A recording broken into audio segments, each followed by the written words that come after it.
When little Abony was just 7, the whole village called her Witch Girl. Her mother had died in a strange way, and people whispered that Abony carried a curse.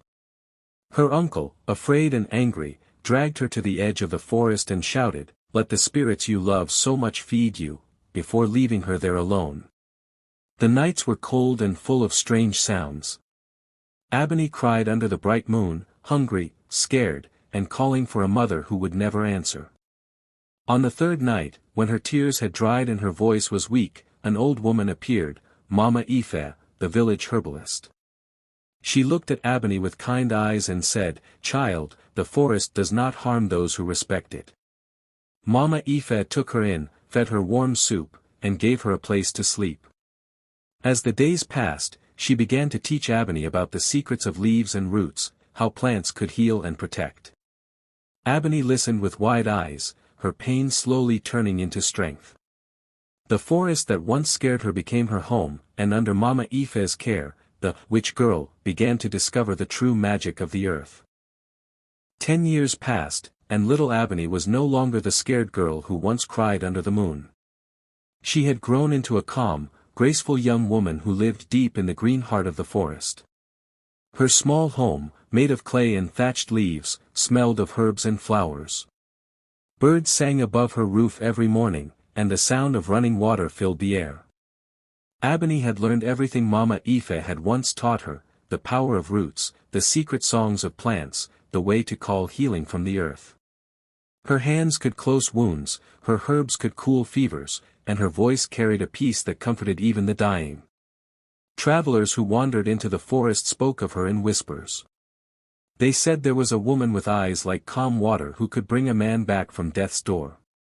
Many called her a gift from the spirits.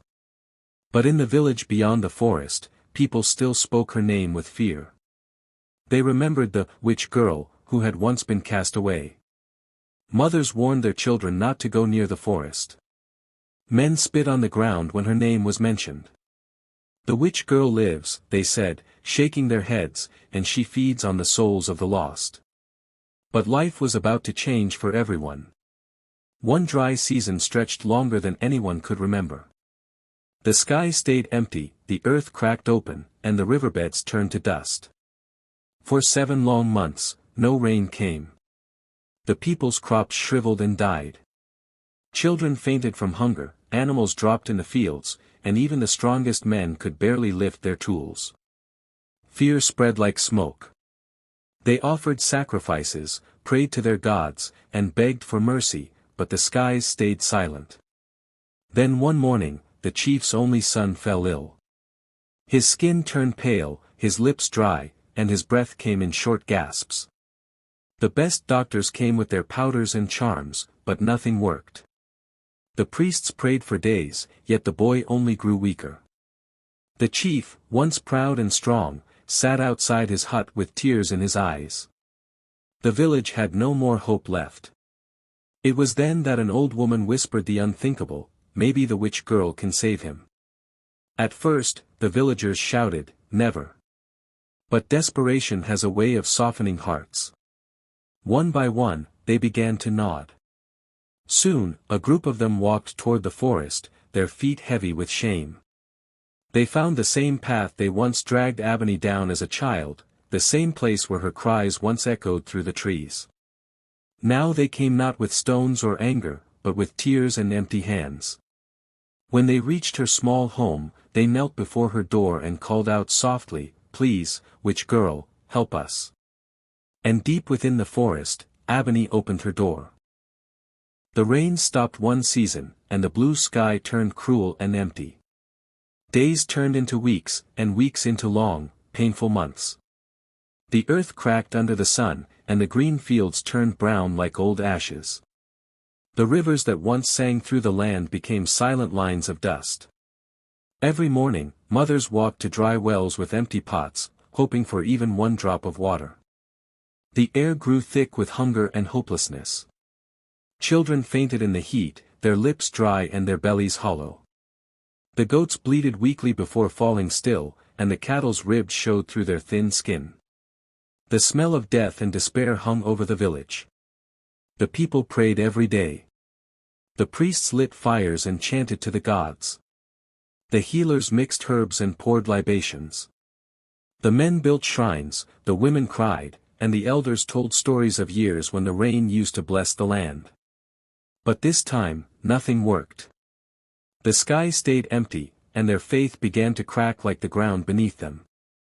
Then, one night, tragedy struck the chief's home. His only son, a boy loved by all, fell sick. His skin turned pale, and his eyes lost their light. His breathing came slow, shallow, and uneven, like the last flicker of a dying flame. The chief sent for every healer in nearby villages. They brought powders, chants, and charms, but the boy only grew worse. Even the best priest in the region prayed until his voice broke, but the gods gave no answer. The chief, once proud and fierce, sat by his son's mat, tears carving lines down his tired face. His wives wept quietly in the corner, and the villagers stood outside, whispering. They could feel the fear spreading. If even the chief's son could not be saved, then what hope was left for them? As the night grew darker, an old woman in the crowd spoke softly, her voice shaking but clear. "Maybe," she said, "the witch girl can save him." Her words fell like thunder among the people. For a long moment, no one dared to speak. Then someone hissed, "Do not bring her name here." But the truth was in their hearts, they had no one else left to turn to. By morning, desperation had eaten their pride. The same people who once threw stones at Ebony, who shouted, "Witch," when they saw her shadow, were now gathered at the forest's edge. Their faces were thin and hollow, their clothes dusty, their hearts heavy. They followed the narrow path through the trees, the same path where Ebony had once been abandoned as a little girl. The forest was quiet, filled only with the sound of their footsteps and the soft rustle of leaves. Finally, they reached her small hut, where smoke curled gently from the roof. One by one, the villagers knelt before her door. "Please," they whispered, voices trembling. "Please, witch girl, save our chief's son." And inside, Ebony listened. The morning was quiet when Ebony heard the voices outside her hut. She stepped out slowly, the sunlight touching her smooth brown skin. A basket of herbs rested on her arm, the scent of leaves and earth following her. Her eyes were calm and kind, but there was a deep sadness in them too. The villagers who once shouted her name with hate were now kneeling in the dirt, their faces full of fear and shame. For a long moment, she said nothing. The only sound was the wind moving through the tall trees. Then Ebony spoke, her voice soft but strong. "You mocked me when I was hungry," she said, "but I won't mock you while you suffer." The people lowered their heads, too ashamed to meet her gaze. Ebony asked to see the boy. They led her through the crowd, parting like waves before her. When she entered the chief's hut, the air was heavy and still. The boy lay on a mat, his skin pale like ashes, his lips dry, his chest rising and falling so slowly it seemed he might stop breathing at any moment. The chief sat beside him, his face buried in his hands. When Ebony knelt beside the boy, the chief looked up with tired eyes. "If you can save him," he whispered, "you will have saved us all." Ebony opened her basket and began to work. She took out roots, leaves, and small clay bowls filled with powders she had made from the forest's gifts.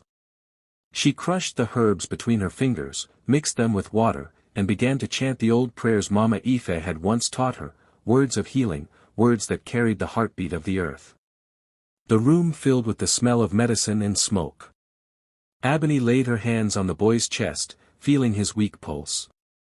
"You will live," she whispered. "The earth still remembers you." Hours passed.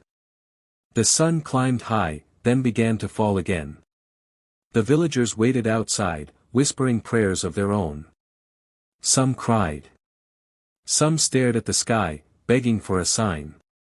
Inside, Ebony never stopped working. She wiped the boy's forehead, gave him drops of her herbal mixture, and kept whispering to the spirits of healing that lived in the wind and the soil.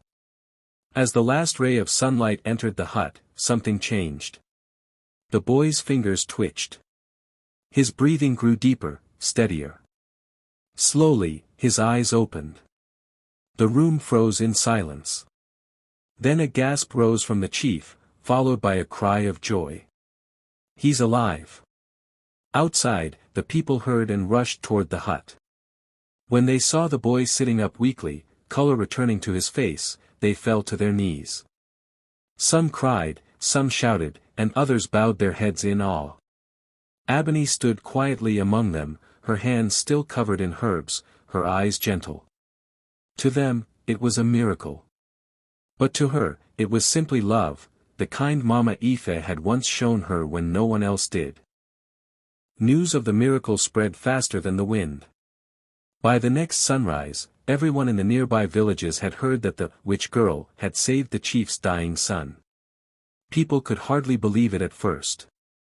Some said it was magic, others said it was the hand of the gods, but one thing was certain: Ebony had done what no priest, no doctor, and no healer could do. Within days, people began walking from far and near, following the forest paths that led to her little hut. Mothers came carrying their weak children, farmers brought baskets of dying crops, and old men limped forward, hoping she could ease their pain. Wives came with tears in their eyes, begging her to help husbands who no longer spoke or smiled. Every day, Ebony's yard filled with people. Some came in silence, others came crying, but all came with hope. Ebony never turned anyone away. She welcomed them like family. She listened to every story, touched every wound, and spoke to each one with kindness. Her hands worked tirelessly, mixing herbs, grinding leaves, boiling roots, and whispering the old healing songs that Mama Ife had once taught her. "The earth gives us everything we need," she told them. "We just forgot how to listen." Soon, her small hut became a place of peace and learning. Ebony began teaching the villagers how to care for themselves and their land. She showed them how to plant healing herbs beside their crops, how to boil and clean water so sickness would not spread, and how to feed the soil again with leaves and ashes so the earth could breathe. Men who once feared her now stood quietly as she taught, taking notes in the dirt with sticks. Women who had once whispered behind her back now sat close, eager to learn. Even children followed her through the forest, carrying baskets and asking questions. Ebony smiled often now, her heart full as she watched them grow stronger each day. Weeks turned into months, and the village began to change. Green returned to the fields where only dust had lived. Water flowed again through small streams, and laughter filled the air where cries once echoed. The people started sharing their food with one another, and hunger became a memory. The sick grew stronger, and the hopeless found reason to smile again. One morning, the chief himself came to see her. He stood before her hut, the same place where his people had once thrown stones, and said, "You have done more for us than all our prayers combined." Ebony bowed her head humbly, but inside, her heart ached with gratitude. The villagers no longer called her witch girl. They called her Mother Ebony, the healer of the forest. And when the wind passed through the trees at night, it carried her name gently across the land, a name once cursed, now spoken with love. The village that had once left her to die was alive again, reborn through her kindness and the power of the earth. Months passed, and the land was alive again. The rains had returned, the rivers flowed freely, and the once barren fields danced with green. The village that had once been silent with hunger now echoed with laughter, music, and the sound of drums. It was time for the harvest festival, the day when everyone gathered to thank the gods for life and abundance. But this year, things felt different. This year, everyone knew in their hearts who had truly saved them. That morning, the sun shone bright and gentle over the village square. Colorful cloths fluttered in the wind, children ran barefoot through the dust, and women carried baskets overflowing with yams, maize, and ripe fruits. The air smelled of roasted meat and sweet palm wine. Drummers played as dancers twirled, their feet kicking up dust like golden smoke. Yet in the middle of all the joy, whispers spread through the crowd. "The chief has called for Ebony," they murmured. "What will he say to her?" Many believed he would thank her quietly and send her back to the forest. Others feared he might still see her as a witch and try to keep her apart from the people. But deep down, everyone felt a strange hope that something greater was about to happen. When Ebony appeared at the edge of the square, the music slowly faded. She walked with calm steps, dressed in a clean white wrapper that glowed in the sunlight. Her hair was wrapped neatly, and in her hands she carried baskets filled with fresh grains, fruits, and herbs, the gifts of the earth she had helped restore. The crowd parted as she moved forward, their eyes full of respect and wonder. Children who had once hidden behind their mothers now smiled and reached out to touch her robe. Ebony stopped before the chief, who stood tall in his grand robe, his staff glinting in the light. For a moment, the whole village held its breath. Then, to everyone's surprise, the chief bent down, slowly, deliberately, and knelt before her. The drums fell silent. Even the wind seemed to pause. "The witch girl," he said, his voice trembling, "has fed us more than the gods we once prayed to." Gasps filled the air. The crowd couldn't believe what they were seeing, the most powerful man in the land bowing before the woman they had once called cursed. Ebony's eyes filled with tears, not of pride, but of deep emotion. She remembered the night she was left alone in the forest, the hunger, the fear, the pain. And now, here she stood, surrounded by those same people, not as their outcast, but as their savior. Then the chief rose, turned to his people, and said, "From this day, no one shall call her witch again. She is our mother, our healer, our blessing." The crowd fell to their knees, bowing as one. Some cried, others sang, and the sound of gratitude filled the air.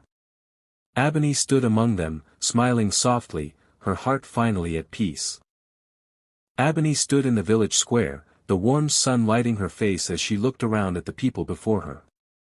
The same faces that had once twisted with hate were now full of love and tears. Men who once threw stones at her now bowed their heads. Women who once hid their children from her now called her mother. The sound of that word filled her heart, it was heavy, beautiful, and painful all at once. For a long moment, she could not speak. The drums had gone silent, the laughter faded, and all eyes were on her. Her voice trembled when she finally spoke, soft but clear enough for everyone to hear. "I am not your witch," she said. "I am your mirror." The people looked at her in confusion, unsure of what she meant. She took a breath and continued, her eyes glistening with emotion. "What you feared in me was only your ignorance. You called me cursed because you did not understand what you saw. You hated what was different, and that fear blinded you to the truth." A hush fell over the crowd. No one moved. The wind blew gently through the trees, carrying her words across the square. Mothers held their children close, men stared at the ground, and the chief himself closed his eyes. The weight of her words pressed on every heart like a quiet storm. Then, one by one, tears began to fall. Some wept softly, others openly. The people finally saw what they had done, the cruelty, the fear, the years of hatred. And standing before them was the woman they had once abandoned, forgiving them without anger, offering healing instead of revenge. Ebony smiled through her tears. She lifted one of the baskets she had carried and placed it before the crowd. It was filled with grains, fruits, and herbs from her harvest, the result of months of hard work and love. "This is for the poor," she said gently. "For every hungry child, every mother without food, every old man without strength. Let no one in this village starve again." Then she turned to the young women and men who stood watching her with wide eyes. "I will teach anyone who is willing to learn," she said. "The earth has enough for all of us if we care for it. You do not need magic to heal, only love, patience, and respect for the land." The crowd broke into quiet sobs and then applause, clapping their hands together, calling her name. "Mother Ebony! Mother Ebony!" The chief walked forward and placed his staff at her feet as a sign of honor. Ebony bowed her head, humbled by the moment. As the drums slowly began to play again, she looked out at her people, no longer her enemies, but her family. Her voice was calm and warm as she said, now that you see me clearly, see yourselves too." The crowd wept again, not from guilt this time, but from love. Years passed, and Abony's name spread far beyond her small village. People began to call her the Forest Queen, the woman who turned hatred into healing. Travelers came from faraway lands, carrying gifts and stories, just to see her and learn from her wisdom. Her home in the forest became a place of peace where no one was ever turned away. The air always smelled of herbs and fresh rain, and laughter could be heard where there was once only silence. The village that had once cast her out was now alive with joy. The people worked together, shared food, and lived without fear. Their farms flourished, their children were healthy, and the rivers ran clear again. Every year, during harvest season, Abony returned to the same place where her uncle had left her as a little girl, the edge of the forest under the great tree. She would spread out baskets of grains, fruits, and vegetables, feeding everyone who came. Old and young, rich and poor, all gathered around her. She smiled at them with the same gentle kindness that had once saved them. "No one will ever go hungry again," she would say softly. The villagers bowed their heads, tears shining in their eyes, remembering what she had endured. The witch girl they had once feared was gone. In her place stood a woman of light, love, and strength, their healer, their teacher, their savior. And beneath that same tree, Abony's story lived forever.